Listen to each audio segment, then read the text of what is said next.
Salut les amis, j'espère que vous allez bien. Aujourd'hui on se retrouve pour une nouvelle vidéo. Vidéo un peu spéciale. Là je me rends chez un abonné qui va nous parler de sa passion. Qui va nous présenter des jolis petits véhicules qui sont de sa passion. Donc on va aller voir ce qu'il nous réserve. Tout ce que je peux vous dire, c'est que c'est des véhicules qu'on n'a jamais filmés sur la chaîne. Donc on va aller chez lui.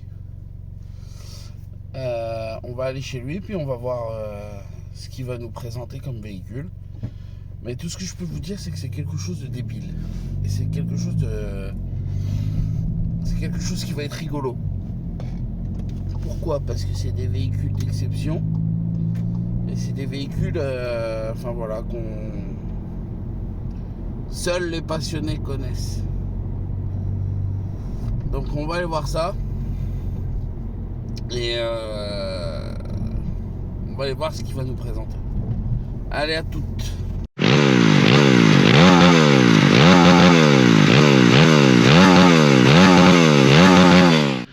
Eh ben, salut les gars, je suis avec Baptiste. Comment tu vas? Bah ça va? Depuis le temps qu'on s'est Oui, pas vu. mais grave. On se voit trop en ce moment, ça va pas. Ouais, c'est plus possible là. Qu'est-ce que tu viens nous présenter, mon ref? Écoute, je viens de présenter mon petit jouet de mes 16 ans, on va dire. Un petit Dax, une copie chinoise. Que j'ai complètement préparé, modifié, mon truc. Rapproche-toi parce qu'on a un peu de vent aujourd'hui, c'est un peu compliqué. Malheureusement, on n'a pas les éléments avec nous. Il pleut pas déjà. Ouais, on va pas se plaindre. Alors, bon, à la base, c'est un Zenuya City 50. Ça vient de Chine, clairement. Ça, il est vendu dans les Hyper U, les trucs comme ça, si tu veux. Mais non. Ils vendaient ça comme ça dans les magasins. Et moi, j'ai acheté ça donc en 2021 quand j'ai vendu ma 50. Ouais. Parce que trop cher, tout le temps en panne, tout le temps en train de mettre de l'essence, enfin la galère et l'huile et tout, enfin bref, le deux temps quoi. Et du coup, je passais là-dessus. C'était vraiment un truc que je voulais depuis que j'avais 10-12 ans. Je voyais des vidéos sur YouTube et j'ai dit putain, il me faut ce truc, ça avait l'air vraiment drôle. Et j'ai réussi à arriver à mes fins, on va dire, et puis voilà. Après, à savoir que je l'ai pas acheté comme ça du tout. Moi, là, ce qui reste de ce que j'ai quand je l'ai acheté, il y a le guidon, le cadre plus ou moins, le bol de phare et puis le bras oscillant. Après, tout le reste, j'ai tout changé, tout modifié, machin. On peut dire qu'il est vraiment. Moi, c'est cette pièce-là. Tiens, viens voir 2 secondes. Moi, c'est cette pièce-là que j'aime bien. Je trouve ça incroyable. C'est joli, hein? Ouais. 8 litres de carbo. Et ça, je l'ai mis quand j'ai eu mon permis parce que rouler avec ça toute l'année, c'est l'enfer. Parce que là, en fait, t'as pas de filtre à air. Donc, le carbu, il est mal réglé et tout. C'est un peu la galère à régler, c'est super chiant. Ouais. Et bah là, tu vois, il fait froid, il est mal réglé. Il est réglé pour l'été en ce moment. Donc là, il tourne pas super bien et tout. Enfin, c'est un peu comme les 50. Mais bon, après, vu que c'est plus un bibelot qu'autre chose qui roule de temps en temps. Juste pour sortir, quoi. Oui, voilà, tu vois, là, tu vas faire le tour du village et t'es content. Non, faire le tour du village, ça va être compliqué. Vu le bruit. Il faut le faire dans l'après-midi parce que sinon les voisins ils gueulent un peu. Mais non, après là, déjà pièce maîtresse, la première vraie chose que j'ai fait c'est le moteur. Donc je suis passé d'un 50 cm3 à un 150. Et donc ce qui est bien avec ces motos là, c'est que c'est des moteurs de dirt. Donc c'est facile en fait, tout est plug and play, tu as 2 axes là. Tu as un axe là, le moteur il tombe. T'enlèves le carbu, t'enlèves les fils d'allumage. Les fils d'allumage, tu refais des petites cosses, machin, tout, hop, c'est fini, on n'en parle plus. Là, le moteur à le swap, j'ai peut-être mis 2 heures parce que je l'avais jamais fait. On va pas tomber. On va pas tomber, hein. On a failli la perdre. on a failli perdre la caméraman. Oh, regarde. Et puis après, c'est au fil des années, t'as tout qui évolue. Tu vois, là, j'ai eu mon permis voiture il y a maintenant 2 ans, donc je l'ai un peu mis de côté. Mais je lui ai quand même remis les jantes, je lui ai remis un échappement, je lui ai remis la chaîne, la tulipe dont on parlait tout à l'heure. Là, après, je suis passé sur embrayage hydraulique, mettre cylindre pareil, qui a la même gueule. Donc voilà, t'as investi un peu de pognon dedans, quoi. C'est ça, ouais, carrément. Bah après, c'est pas déconnant non plus, franchement. Là, tout comme ça avec l'achat, je pense que je dépasse pas les 2000 balles. Ah ouais? Donc, ouais, franchement, quand tu compares à une 50 préparée ou un truc comme ça, 2000 balles, c'est juste le prix de la prépa avec le kit et tout. Là, le moteur, pour te dire, le moteur, j'ai dû le payer 280 balles. Il était neuf emballé. Et en fait, le gars, il a abandonné son projet et il l'a vendu, il pouvait plus le renvoyer parce qu'en fait, il a gratté le numéro de cylindre. Donc en fait il a gratté, il a mis de la pâte époxy, sauf que le moteur tu peux pas le renvoyer, tu vois. Ah bah non. Donc voilà, moi j'ai dit y a pas de problème, moi je te le rachète, c'est bon. Donc attends, on va attendre que la voiture elle passe parce que là. Même en électrique ils arrivent à faire du bruit, c'est pas possible. C'est pas possible. Bon, on va aller de l'avant. N'achetez pas d'électrique. Ah non, faut rouler des trucs comme ça, franchement. Non, bah, on va faire de l'avant vers l'arrière, on va commencer en bas. Ouais, vas-y, Déjà, approche-toi, caméraman. Devant, on a des jantes, on a une jante large. En fait, ça, les jantes là-dessus, tu peux les ouvrir en deux si tu veux. C'est pour changer ton pneu. En deux parties, ouais, c'est ça, et tu viens mettre ton moyeu par-dessus. Donc là, c'est une jante en 4 pouces de large. Donc d'origine, tu es en 1,75 pour, tu vois, pour te situer. Ah ouais. Donc là, tu peux voir que ça passe vraiment. Enfin, tu peux pas mettre plus gros niveau pneu. Ah, c'est millimètre. C'est ça. Et encore, j'ai pas le même pneu qu'à l'arrière, parce qu'à l'arrière, il fait un peu flanc tendu. Donc là, j'ai pas réussi à faire ce que je voulais. Mais c'est pas grave, ça va venir. Donc là, oui, j'ai la jante en 4 pouces. C'est du. Pareil, là, les deux jantes, j'ai dû en avoir pour 70 balles, pour te dire, en neuf. Hein.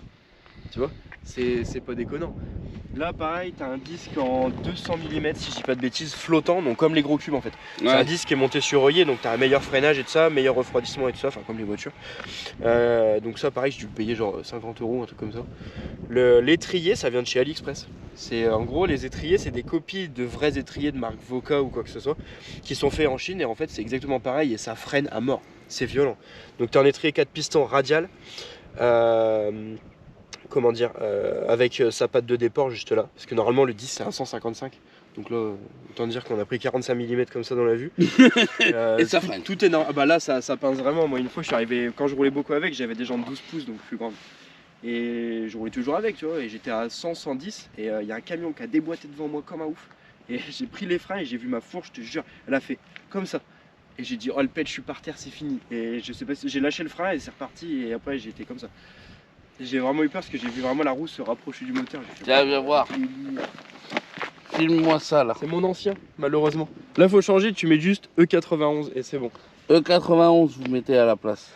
Et vous êtes parti. J'ai pas eu le temps de le refaire, je suis deg. Non, bah voilà, bah du coup, après, vu qu'on est là, bah t'as la petite bulle. Donc, ça, c'est pas une bulle du tout qui est adaptée là-dessus, c'est pour phare rond quand même, mais c'est moi qui l'ai réadapté, j'ai refait des pattes et tout ça. Ah, t'as dû t'amuser quoi. Ouais, c'était bon, franchement, ça allait tout seul. Mon père, il m'a recoupé les pattes comme il fallait. Lui, bosse en métallurgie, donc il a pu me faire ça. Voilà, j'ai remis de la petite vis frein pour pas que ça se barre, ça a jamais bougé. Là, j'ai les petites vis anodisées rouges pour rappeler les 2-3 petites pièces rouges à droite, à gauche, machin. Des belles poignées protépeurs. Ah là, c'est pas des fausses, c'est des vrais. T'as vu, je connais quand même un minimum en bécane. C'est la base. C'est les vrais, ça, je les ai payés genre 25 balles les deux. Ouais, c'est trop cher, c'est tombé. Après, bah là, tant qu'on est sur les poignées, j'ai le tirage rapide YCF. Donc ça te permet en fait, tu vois, là tu fais ça, là t'es à fond, alors qu'avec une moto normale, tu vas plus loin. Et en fait, t'as beaucoup plus de réactivité, tu vois, ça revient bien mieux. À savoir aussi que ça, c'est pour les gamins, normalement, c'est les petites dirt bikes. Ouais. En fait, là, t'as une vis de bridage, comme ça, le gamin, bah par exemple, si le père il veut pas qu'il fasse le con avec, et ben t'es bridé comme ça. Et du coup, t'as pas toute la puissance du moteur. Et moi, je m'en servais en cas de contrôle de flic. C'est forcément, tu te doutes bien que si je me fais arrêter, problème, c'est un 50. Et j'ai jamais eu de problème, franchement, à part pour le bruit, mais ça allait. Ouais, du coup, t'avais la petite vis de bridage, tu serrais ça vite fait, passer au banc, putain, à 55 km/h. Yes! Ah bon, c'est la bonne époque quoi. Après là-dessus, on va continuer là, pareil, là j'ai un mètre cylindre, bon ça c'est une marque chinoise, c'est pareil, ça vient de chez AliExpress. Mais en fait, c'était pour avoir la même que l'embrayage. Comme ça, je suis raccord avec le petit banjo, tout ça. Duritaviation quand même. Ah oui, t'as mis de la Duritavia, c'est ouais, c'est de la Duritavia partout, sauf à l'arrière, vu que c'est un frein à tabour. Ah bah, donc voilà. Là, après, j'ai un guidon en 22 mm style dirt bike, ça je l'ai acheté comme ça vaut dans les 30-40 balles. Enfin, c'est. Oula, il n'y a rien de spécial avec les petits pontés qui vont ensemble, parce que normalement, c'est deux guidons qui partent comme ça. Et en fait, tu as deux poignées de serrage et tu peux venir les mettre contre ton cadre. Pour mettre dans les camping-cars, les trucs comme ça. Oui, parce qu'avant, ce qu'il faut savoir, c'est que ça se mettait dans les camping-cars. Voilà, à la base, ça c'est pour les camping-cars, c'est pour les petits vieux et tout ça, avec leurs petits 125, ils sont là, tranquilles. Ils sortent ça du camping-car de la soute et puis hop, ils vont rouler. Et à la base, ouais, c'est comme ça. Donc après, ouais, donc là, je te dis, elle est pontée en 22. Il y a une petite sonde de température, mais j'ai vu qu'elle avait plus de piles. Ça, c'est bête, tu vois. Ça, c'est le problème des motos qui roulent pas beaucoup. Bah, tu t'aperçois de plein de trucs quand tu roules avec. Enfin, c'est pas très grave. Après, niveau fourche, on est plus ou moins d'origine. On est sur une fourche d'origine que moi, par contre, je suis venu recouper les ressorts et mettre des bagues de rabaissement. Tout, c'est un truc à la con à faire. Tu achètes un tube, tu le coupes de la longueur que tu veux rabaisser. Là, je suis rabaissé de 5 cm. Tu vas mettre ta cale entre... Ah quand même, 5 cm 5 cm, ouais. Bah, c'est pour ça que le pot il passe proche du sol. Donc tu vas mettre ta cale dans ta fourche, bon je te fais pas de dessin, c'est un peu compliqué. Et en gros tu viens la rabaisser et là du coup j'ai dû recouper le ressort. Ah mais 5 cm sur un truc comme ça c'est déjà... Ah bah, en fait d'origine ça arrive à peu près là, j'ai envie de te dire. Et avec les jantes en 12 t'es là. Et les jantes en 12 à rouler, c'est un bonheur, c'est génial. Tu le reconnais plus, parce que moi j'ai roulé longtemps en 10 pouces avec les jantes d'origine pas larges du tout. Et quand je suis passé en 12 pouces, bah, je collais des 125 dans les montées et tout. Et les mecs ils faisaient avec des petits 125 Duke, des trucs comme ça, je roulais beaucoup avec des potes qui avaient ça. Et dans les montées j'étais à leur cul et prêt à les doubler, tu vois. Puis vu que ça pèse, ça fait quoi? Ça fait 80 kg. Là le moteur, je veux pas dire de conneries, mais je suis peut-être à 16-17 chevaux, je sais pas franchement. C'est plus ou moins ce qui est donné constructeur avec les pièces que j'ai mis, machin truc. Donc je pense que je suis par là. Moi j'aime bien. Donc voilà, c'est cool. Et t'as vu, et là encore, c'est débile. je t'en ai dit même pas la moitié niveau pièces parce que là, t'as pareil, t'as l'embrayage hydraulique. Ça c'est pareil, enfin hydromécanique avec le petit récepteur en bas, tu vois. Puis en plus de ça, tu Ça, connais c'est parce pour que le t'es style. mécano moto. Ouais, exactement. Bah ouais, moi j'ai toujours été dans la moto, donc c'est des trucs que je gère pas sur le bout des doigts non plus. Je veux pas tu vois, mais c'est des trucs que je gère. Après pareil, je t'ai pas dit, j'ai un radiat d'huile devant. Bon là ça sert à rien, il fait trop froid. Mais en été, ça peut monter à plus de 100 degrés des moteurs comme ça. Donc là j'ai un radiat d'huile, juste là, Ouais. avec les durites qui reviennent dans la culasse et franchement ça marche de fou. Ça marche vraiment bien. Donc voilà, ça le petit radiat d'huile. Après bon, on va arriver sur la partie moteur, pareil, il y a beaucoup de choses qui ont été faites. Oh là-dessus. le vent hein. Ah putain, ouais, on va pas être tranquille. Là niveau moteur, ouais, il y a eu beaucoup de taf. À savoir que ce moteur là il a au moins 12 000 km. Mais à 12 000 km, moi qui l'a roulé, tu vois. Donc rupteur, un peu de wheeling et tout ça. Donc voilà, tu vois, il était bien rentabilisé. Piston d'origine parce que j'avais changé le piston. Et en fait j'ai fait un joint de culasse et le machin il a tellement chauffé parce que je lui ai mis sa mère, il a tellement chauffé. J'ai fait un joint de culasse et j'ai fondu la segmentation et les pistons. Et là c'est le cylindre d'origine. J'ai mis un petit coup de papier à poncer, il est reparti et il tourne super bien. Et t'as vu la compression? Ah c'est incroyable. C'est mini 4 temps, voilà. Tu t'es cru chez ta mère toi à rouler vite comme ça là? L'autre il fait une accélération, c'est que... Mais, On est où? On est où? Non bah après là-dessus, là, du coup là j'ai une culasse prépa, j'ai les ressorts de soupape renforcés, j'ai les coupelles en titane de soupape. Niveau soupape je suis d'origine par contre. Après j'ai un ami qui m'avait gratté un petit peu les conduits d'admission et d'échappement. C'est un peu comme les 50, tu viens gratter l'aluminium et tu gagnes en chevaux. Donc voilà, il y a ça. Donc après il y a un allumage, il y a un mini rotor avec feu parce que ces moteurs là t'as pas de feu d'origine. Il faut une sortie feu sinon bah t'as pas d'éclairage. Ah bah, Donc là t'as un mini rotor racing machin truc, l'allumage il est comme ça si tu veux, tout petit. Et là ça marche vraiment fort. Carbu de 30 PWK avec la pipe en 26 qui a été retaillée en 28,5. Donc là la pipe elle est quasiment pas épaisse mais elle laisse passer ce qu'il faut. Donc carbu 30, là je lui ai remis le petit starter rouge. La vis de réglage comme ça rouge aussi et puis celle-là comme ça tu peux tout régler à la main, t'as pas besoin de tournevis, tout ça.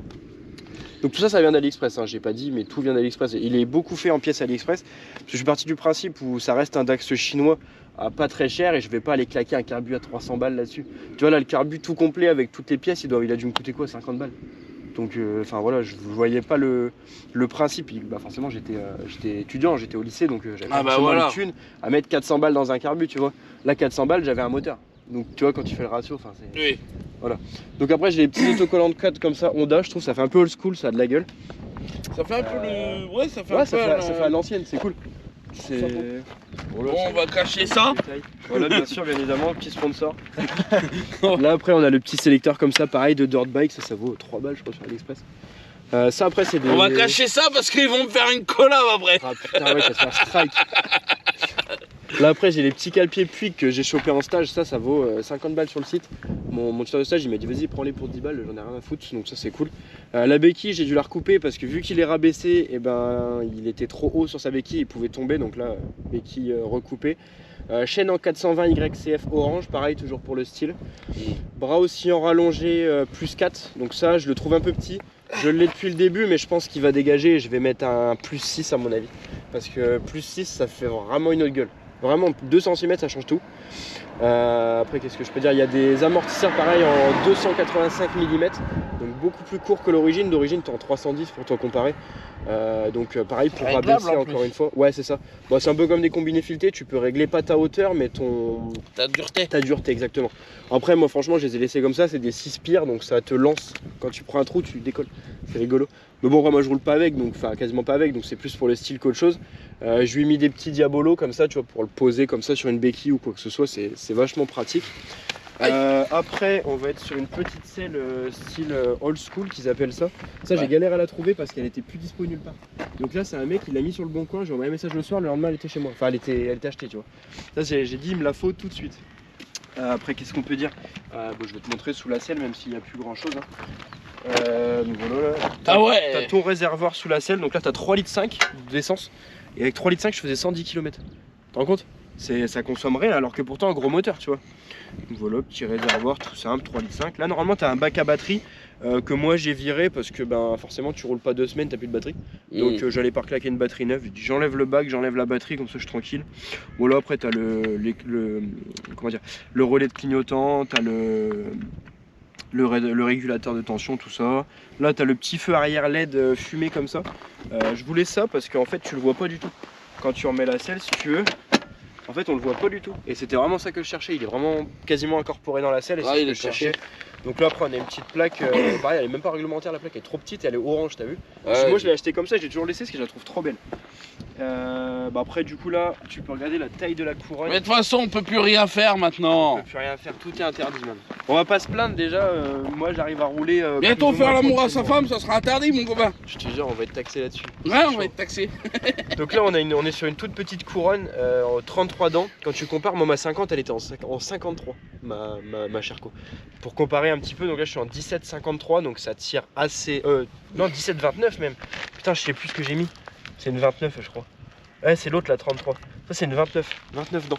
Donc en fait elle est à peine plus grosse que le moyeu, donc tu es obligé de la déporter avec des petites rondelles. Sinon la chaîne elle vient taper dans le moyeu et elle saute en fait. Donc ça c'est pareil, c'est petites modifs. Quand tu fais du DAX tu le sais, mais quand tu connais pas, le mec qui voit la couronne, le mec qui connaît un peu la moto, il voit la couronne, il phase. Il dit c'est un pignon de sortie de boîte ça, tu vois. Donc c'est rigolo. Donc pareil à l'arrière j'ai jantes en 4 mm parce que en 4 pouces pardon, parce qu'on peut pas passer plus gros. En fait après là tu viens toucher la chaîne et tout, enfin c'est trop une galère à faire. Ouais bah ouais. Après le plus gros au-dessus ça va être un kit wide, mais après tu rachètes un bras oscillant, tu rachètes une jante, tu changes les amortisseurs, tu changes la fourche et tout, enfin tu changes tout et là t'es en 5,5 cm de large. Pouces pardon, je vais y arriver. Et là t'es vraiment large, t'as un truc comme ça tu vois. Donc là déjà 4 moi je trouve ça très suffisant et franchement à rouler c'est l'enfer. Enfin, dès que tu penches un petit peu t'as l'impression que tu glisses et tout, c'est trop bizarre. Après je l'ai pas dit aussi en pneus, j'ai 2 Michelin S1. Ça c'est vraiment la référence niveau pneus de Dax. Franchement s'il y a des gens qui ont des Dax dans les vidéos, c'est super simple, c'est des pneus scooter. En fait si tu veux. Et tu regardes sur Allo Pneus, tu vas dans les concessions, t'en as chez Daffy et tout, et sur commande tu peux en avoir, il y a vraiment pas de problème. Ouais, si pas trop de concessions après ils vont me demander de l'argent. Ça va Daffy c'est un gros groupe. Ouais bah ça fera 10 000, merci. Ça fera 10 000, allez hop, puis moi je prends 5. Non bah après que dire, de l'autre côté ça c'est peut-être un des seuls trucs qui est d'origine aussi, niveau freinage on est d'origine à l'arrière. Ça c'est vraiment un regret. J'aimerais passer à disque, mais le problème c'est que quand tu passes en disque, t'es obligé de changer ton moyeu. Qui dit changer ton moyeu, t'as plus le même devant, donc faut changer le moyeu devant aussi.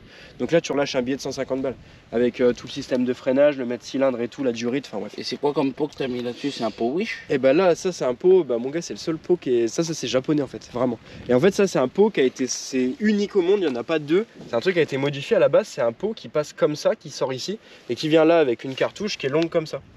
Et en fait ça c'est japonais, ça vaut cher je crois au Japon, je sais plus comment c'est leur unité d'argent, mais ça vaut un petit peu cher.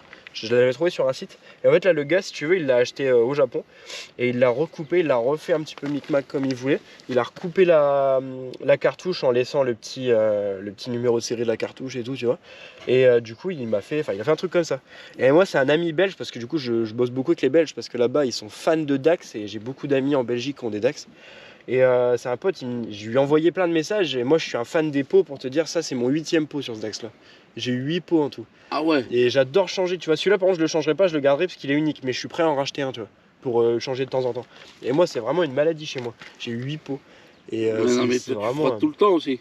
Même pas, avant j'ai eu des pots passage haut, j'ai eu un pot passage bas qui faisait un tour en dessous comme ça qui ressortait sur le côté et tout, celui-là était incroyable. La sonorité j'en ai pas eu deux. Et le problème c'est qu'il faisait que de casser, en fait c'était pas de la super qualité, la soudure elle a pété là, enfin tout le temps en train de le refaire, donc j'ai dit celui-là je le dégage.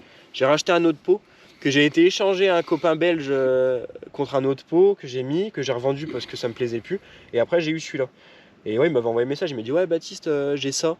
Qui vient d'un Monkey. Donc ça Monkey c'est plus ou moins le même style mais le cadre est pas pareil, c'est un petit peu différent, t'as le réservoir qui est là et tout ça mais c'est dans la même idée. Il me dit ah, j'ai ce pot là, est-ce que ça t'intéresse? Je lui dis tu fais à combien? Il me dit 100 balles, j'y allais, c'est parti on y va, je te fais le Paypal et tu m'envoies ça. Du coup super content, là celui-là il est vraiment unique, t'en trouveras pas deux. Ça c'est vraiment ce qui fait aussi qu'il est vraiment unique et il a mon goût en fait. Bah c'est pour ça que tu vas nous faire un petit passage là qu'on Ah bah là avec plaisir, tu vas kiffer. On va faire un petit passage, on va rigoler 5 minutes. Ah oui carrément. Bon, puis là après ça c'est Stomp 777, ça c'est un ami qui fait beaucoup de prépa de dirt bike, je me permets de faire ma petite pub. Ouais bah je lui demanderai 10 000 à lui aussi. Eh bah je suis pas sûr qu'il veuille. Non, c'est un pote qui est dans le 60 je crois. Il fait pas mal de prépa, pit bike, dirt bike, etc. Il fait du DAX aussi, il prépare les moteurs, il prépare les châssis. Il s'est fait une dirt bike, le machin c'était limite une motocross. Donc non, c'est un gars qui bosse super bien et j'avais présenté, en fait j'avais exposé mon DAX sur un rassemblement de véhicules anciens et tout ça. Il était là avec ses dirt et il m'avait dit vas-y viens, ramène ton DAX. Et puis voilà, donc c'était cool. Après là t'as les petits autocollants style origine Honda d'époque. Donc voilà. Là après t'as un petit kick style YCF parce qu'en fait avant j'avais un kick déporté long et tout ça, il était bien massif, il était beau. Mais le problème c'est que vu que je l'ai rabaissé, dès que je kickais il touchait le sol. Et en fait le kick était tout abîmé et je pouvais pas kicker à fond parce que je défonçais le sol et puis en plus je défonçais le kick. Donc là j'ai racheté un petit kick comme ça court, ça fait le boulot, ça vaut 15 balles. Voilà. Donc là après on a le petit récepteur d'embrayage hydraulique. Ouais. Voilà, le petit robinet d'essence, le petit antiparasite avec la bougie en dessous, les raccords d'huile. Après qu'est-ce que je peux dire d'autre? Bah la pédale de frein, en fait le frein arrière là-dessus ça sert à rien clairement. Déjà tu vois, voilà, ça bouge dans tous les sens et encore je l'avais un peu réduit parce qu'avant ça bougeait encore plus. Et normalement il vient là le frein arrière. Donc en fait tu es là, tu conduis, tu as ton pied sur le cale-pied et tu viens freiner comme ça. C'est l'enfer. Du coup moi ce que j'ai fait c'est que je l'ai recoupé, je l'ai ressoudé plus bas et ça va un peu mieux mais ça freine pas grand chose en plus, ça reste du voilà. Le frein avant il suffit largement, il fait largement de boulot. Donc voilà, après là je crois qu'on a fait le tour honnêtement. Eh ben on va faire un petit on passage. fait un petit passage. Oui. Allez c'est parti. Allez, il s'équipe et on se retrouvera après.